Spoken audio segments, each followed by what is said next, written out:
It's Tuesday, December 6th. I'm Josie Duffy Rice. And I'm Tre'vell Anderson, and this is What a Day, coming to you on the holiday commonly known as Senator Raphael Warnock runoff Groundhog Day. Yes, as a Georgia resident, I can confirm that Raphael Warnock has been running for office for about 16 years straight at this point. This poor man. This poor man. On today's show, the Supreme Court heard arguments in a case that could weaken protections for LGBTQ people. Plus, ABC has pulled 2 Good Morning America co-hosts off the air as rumors swirl about their off-camera relationship. But first, as we've discussed a lot here on the show, today is Election Day in the runoff for Georgia's Senate seat.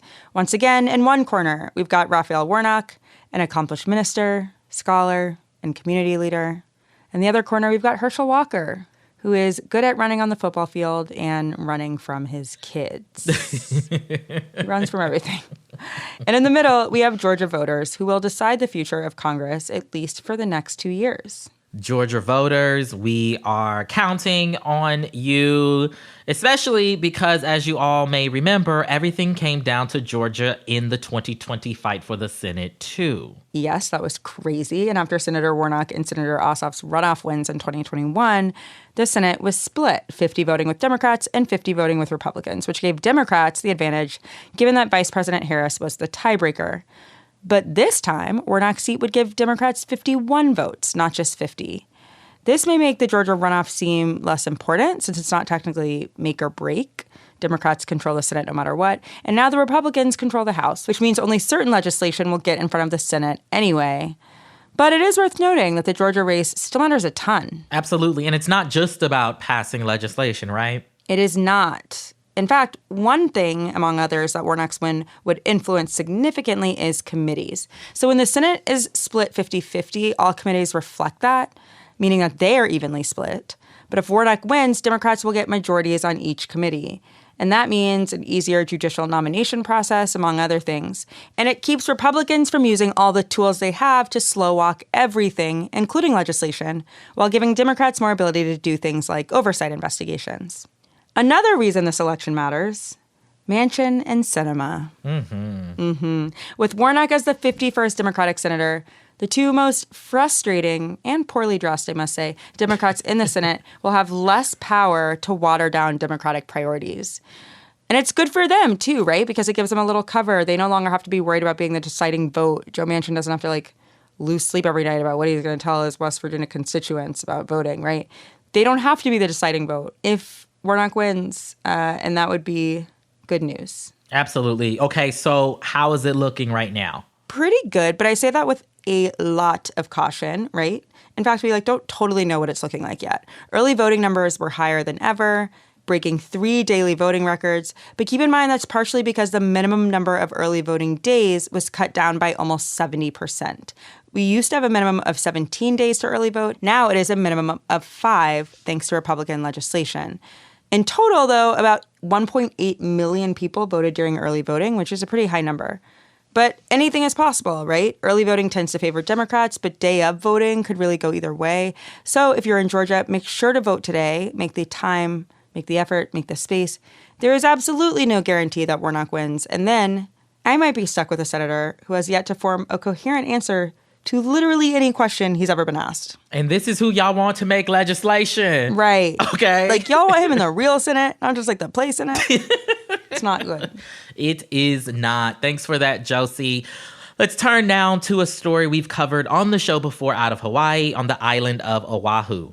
Around this time last year, residents who live at a Navy base near Pearl Harbor fell ill after they noticed a foul smell in their drinking water. It turns out that petroleum oil, specifically jet fuel, had been leaking from the nearby Red Hill fuel storage facility into the area's water supply for months. Hundreds of families were displaced from their homes as a result, and some people were even hospitalized after unknowingly drinking the contaminated water. To this day, some folks still report suffering from health issues because of it. This Wednesday, December 7th, actually marks 1 year since the state of Hawaii formally ordered the Navy to defuel the facility. State officials have gone back and forth for several months to get the Navy to comply with the order, but it wasn't until November of this year that the Navy finally began defueling the Red Hill tanks. 1 million gallons of fuel have been removed from the facility so far, which sounds great until you realize that there are 104 million gallons left. An enormous, just unimaginable number. Officials say it's going to take 2 more years to completely drain the tanks that sit just 100 feet above one of Oahu's biggest water sources. And it's not the most ideal solution, but the fact that the U.S. Navy was forced to take any kind of action on this is no small feat. And it would not have been possible without the Native Hawaiian activists who have been organizing day in and day out ever since last year's leak. Delegates from Native-led activist groups like the Oahu Water Protectors have even traveled to D.C. to protest outside of the White House in hopes of getting President Biden's attention on the issue. Yeah, so to learn more about what this past year has looked like for activists on the ground and where things stand now, we're joined by Keoni DeFranco. He's a community organizer who has worked with the Oahu Water Protectors, one of the main groups that has really been at the front of the fight to shut down Red Hill for good. Keoni, welcome to What a Day. Aloha mai kako. Thanks for having me. So in the past, when we've covered this issue, we always start with how water is a particularly important part of Native Hawaiian culture. As a Native Hawaiian yourself, can you explain what the significance it has to you personally and how it informs your activism and the more general activism around Red Hill? Yeah, the Kanaka Maoli lived for thousands of years in a regenerative, self-sustaining agricultural society, supporting a population of 1.2 million before Western contact. And so our society was designed around the watershed in a system called Nahupua'a, ensuring the water flowed uninterrupted from Mauka to Makai, mountain to ocean. As an island nation, preservation of water was and remains critical to our survival and is respected as such. Our name for Red Hill is Kapukaki. The word kapu, meaning sacred, is in there. Many of our sacred sites do hold life-giving properties, such as water, which is precisely why they are considered sacred. Ola Ikavai, translating to water is life, has become our cry in protection of fresh water. We acknowledge a reciprocal relationship and dependency we have on ensuring our water source remains safe. Without water, there is no life. Another way to conceptualize this is Ola Kavai, meaning the water is alive. We do not stand in protection only because we rely on water to survive, but we stand as Kia'i guardians in protection of the existence of fresh water as an element, because water has the right to exist and must be protected from contamination at all costs. Our word for wealth is vai, water. A community is only as wealthy as its water source is clean. That's so interesting and such important context.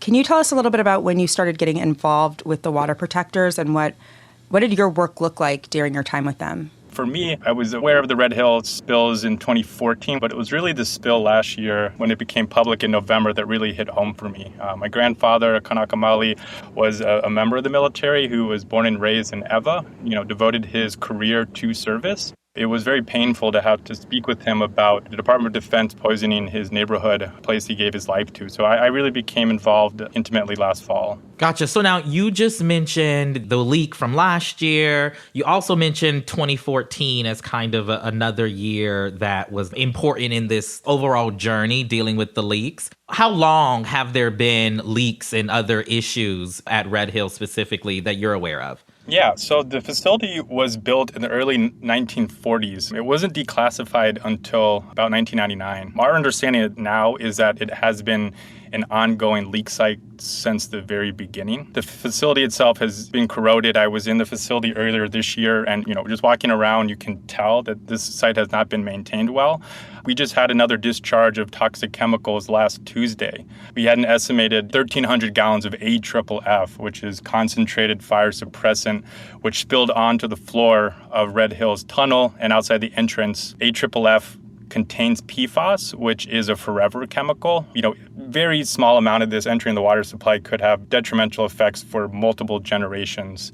And this is spilled all over the ground there. So, this is the fourth discharge of toxic chemicals in just the last 2 years. It just shows a worrisome trend if Red Hill has no plans to actually remove fuel until the end of 2024. 104 million gallons of fuel, 100 feet above our sole source aquifer is very concerning. We don't want the Navy to rush, but activist groups such as Sierra Club have been ringing the alarm bells since 2014 and just really shows the level of incompetency of the Navy, their lack of disregard for life, and the level of environmental pollution that they cause. Definitely. You kind of hit on our next question, which is how has the community responded in particular to this last leak? Yeah, I mean, I would say that we're furious. I mean, we need more transparency in this process. Board of Water Supply wasn't alerted that there was a spill for 6 full hours. These are critical moments in which a response needs to be coordinated. Red Hill is not the only leaking site in Hawaii. This is a Pai'aina cross-island resistance against militarization that is occurring. Red Hill really is that symptom of imperialism that we as Kanaka and Kama'aina, Native Hawaiians and people of Hawaii continue to struggle with. And it's just unacceptable in Hawaii that, we have some of the most pristine and natural water sources.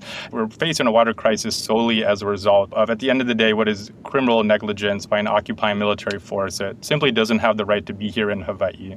Yeah, something just related to what you were just saying. We've talked on the show about how Native Hawaiians have long called for the demilitarization of the islands because of incidents like Red Hill. Can you talk to us more about the legacy that the military presence has had on the islands and how removing it would be a major benefit to Native Hawaiians? The U.S. Navy's legacy in Hawaii is 130 years ago, pulling into port in Honolulu, stepping off with guns, and overthrowing our sovereign government, and backing a coup of American businessmen with a military presence. And what it's led to is the destruction of our land, the displacement of our people. This has just been multi-generational trauma. What we demand is a process of deoccupation and demilitarization. I see this as a phased military withdrawal that leads to land back for Hawaiians. There's always a question of, if the military leaves Hawaii, then what? Whenever we're told that the U.S. leaving is a security risk, I really say that's really an illusion and a lie. The U.S. military is the greatest threat to life in Hawaii. I don't see other countries causing irreversible damage to our ecosystem, threatening the future of the life on our shores. What spilled last week, PFAS, if that enters our water supply, it would irreversibly destroy our aquifer forever. For our safety, demilitarization, deoccupation, land back and sovereignty is what we're dedicated to. That was our conversation with Keoni DeFranco, a community organizer from Hawaii. We'll link to more resources in our show notes so you can learn more about the work being done by local activists like him to shut down Red Hill. We'll obviously keep following this story, but that is the latest for now. We'll be back after some ads.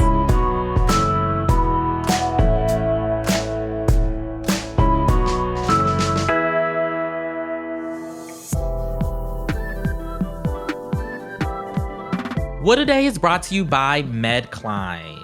Listen, I know you all think I'm just young and sprightly, but you might be surprised to know, Josie, that, I have pain all up and through this body of mine, and in particular, my shoulders, okay? When I am dealing with the ways of the world, I just carry so much tension, in my shoulder area, okay? Sometimes I do the extra splurging and go get a massage, right? But today, we're telling the people about Medcline because you don't gotta go do a massage. You could get the treatment that you need right at your home, okay? There's a natural solution that can bring you real relief. It's not medication. It's not surgery. It's the Medcline sleep system. You just set it up on your side of the bed and go to sleep. It's that simple. Well, Tre'vell, I want to tell you, you are young, you are sprightly, but even the young and sprightly among us feel pain. Absolutely. So whether you suffer from shoulder pain, nighttime acid reflux, or both, the patented Medcline pillow system is designed to cushion your body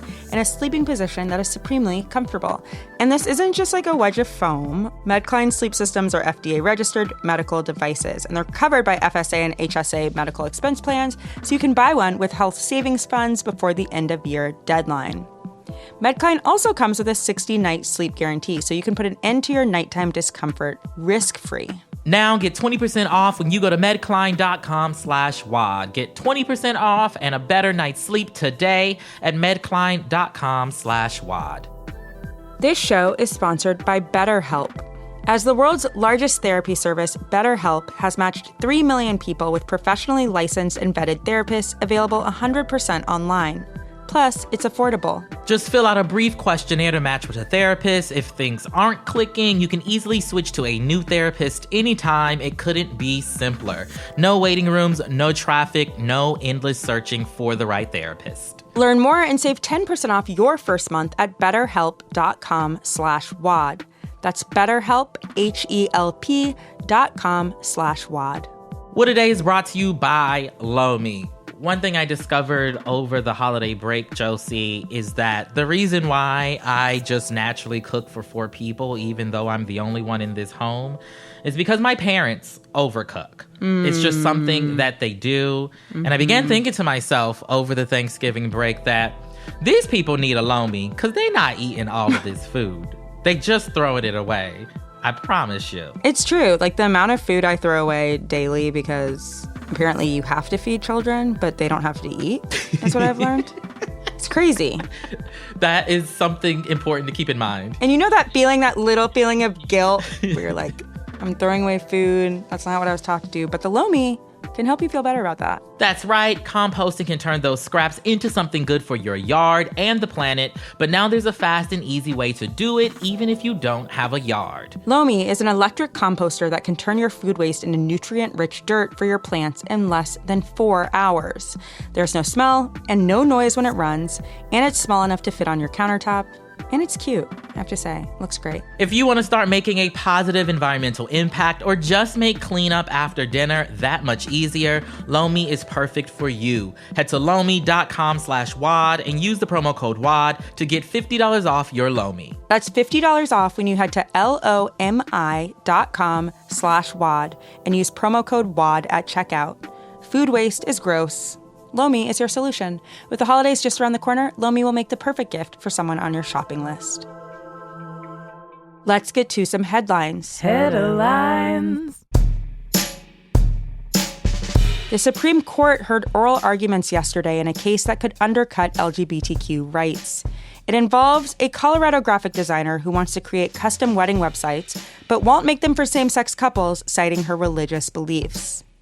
I just want to clarify here that she hasn't even started designing wedding websites yet, but argues it's her First Amendment right to only serve straight couples. Really putting the cart before the horse. You don't even do this yet. Colorado's anti-discrimination and federal civil rights laws say businesses can't turn away customers based on their race, gender, or sexual orientation. The right-wing justices seem sympathetic to her argument, surprise, though the court's 3 liberal justices hinted that the same rationale could be used to discriminate against other groups. Here's what Justice Sonia Sotomayor said about that. How about people who don't believe in interracial marriage? I'm not going to serve those people because I don't believe black people and white people should get married. A ruling on the case is expected in June. The stage has been set for a very special courtroom reunion because the Manhattan District Attorney's Office just hired former Justice Department official Matthew Colangelo, who has experience challenging Trump and his family business. This new hire signals that the Manhattan DA could ramp up its current investigations into Trump. And in a statement released yesterday, District Attorney Alvin Bragg said Colangelo will work on the, quote, most sensitive and high-profile white-collar investigations. Meanwhile, jurors began deliberating on the criminal tax fraud case against the Trump Organization yesterday. As we sat down to record the show at 9:30 p.m. Eastern, tens of thousands of people in central North Carolina are still without power after authorities said 2 electrical substations were damaged by gunfire Saturday night. Police have not announced any suspects or a possible motive, but they do believe it was a deliberate attack to damage those power facilities. The FBI has also joined the investigation. Officials on Sunday addressed rumors that it was an attempt to stop a local drag performance on Saturday, but so far there is no concrete evidence that was the case. Meanwhile, technicians are working to restore power back to the area, but residents might not have their lights back on until Thursday. One-time presidential hopeful and the patron saint of guys accusing valet drivers of scratching their Range Rovers, Michael Avenatti, was sentenced to 14 years in prison yesterday for embezzlement. Avenatti was also ordered to pay more than $10 million in restitution. This all comes after he pleaded guilty earlier this year to stealing from 4 of his clients. Yesterday's sentence is just the latest chapter in the epic tragedy of Avenatti. 4 years ago, he was representing the adult actress Stormy Daniels against then-President Donald Trump, and he seemed to have the world in the palm of his imported leather-gloved hands. But since then, he's been charged with a series of white-collar crimes, and he's currently serving out a 5-year sentence for 2 of them. And 2 people were unable to resist the natural aphrodisiac that is co-hosting a daily news show. Not us, but check back later. I'm talking about TJ Holmes and Amy Robach, the hosts of the Good Morning America spinoff, GMA3, who were put on temporary hiatus yesterday as their network ABC News decided how to respond to allegations that they'd been engaged in a months-long romantic affair. Page 6 and UK tabloid The Daily Mail first exposed the perfect-haired, perfect-teethed tryst. Holmes and Roback are both married, hence the scandal, but as two consenting adults, their alleged relationship doesn't seem to violate company policy at ABC. So don't expect the broadcaster to run the Try Guys playbook and edit the host out of all future shows. There could even be a benefit to having hosts who can't do a story about a mom going missing on vacation without obviously flirting. According to one ABC staffer interviewed by Page 6, the relationship between Holmes and Roback makes for, quote, ratings gold. I believe it. I have not thought about Good Morning America this much in a really long time. Absolutely. I haven't thought about it since Keke Palmer left. Right. So unfortunate for them. Also, shout out to her, new Right. mother-to-be. I will agree with this anonymous ABC staffer that this is ratings gold. It is but, ratings they gold. took them off the air, so what does it matter now? Right. We should just tell everybody we're getting married. That's like, we'll be number one. You think so? I love it. I'll have a lot to explain to my husband, but that comes second. And those are the headlines. That is all for today. If you like the show, make sure you subscribe, leave a review, buff out the scratch on your Range Rover, and tell your friends to listen. And if you're into reading and not just all British tabloids like me, What a Day is also a nightly newsletter. Check it out and subscribe at cricket.com/subscribe. I'm Tre'vell Anderson. I'm Josie Duffy Rice. And let's do this, Georgia. Don't mess it up, girl. Truly. I don't know how HR is going to feel about me proposing to Tre'vell online, but it's called journalism, baby.